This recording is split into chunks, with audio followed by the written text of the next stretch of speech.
When things go wrong in people's lives, the first thing they tend to do is usually go outwards. They look at timing, they look at bad luck, they tend to blame. But if you really want to shift your life, you need to be willing to go deeper than that.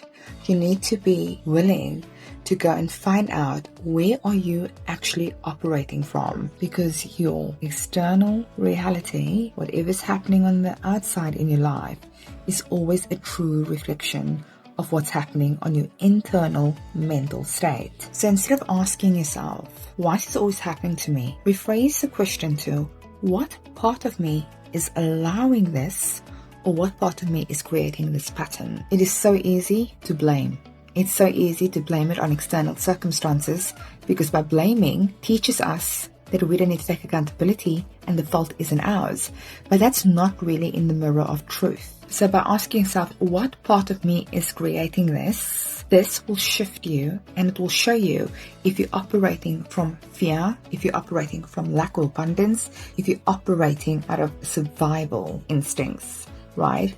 Is this in alignment or is this in survival?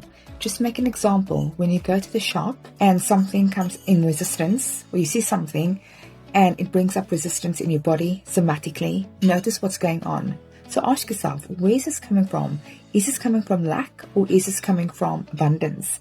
Is this coming from survival or alignment? Sometimes it's not even about the root underneath. It's about the belief that you're running, because you could get to the root and you can go, actually, I'm in survival, right? Because as a child, I learned this coping strategy because my mother did, or my father did, or it's in our ancestors. But it's mostly to do with your belief. So it's not just a survival instinct, it's what you believe about that. That changes things. So it's the unconscious patterns that you've normalized, the way you speak to yourself when no one's listening, the standards you've set for yourself. All of these comes back into play. Change truly happens when you avoid trying to look on the outside, but when you become radically honest with everything that's happening for you on the inside.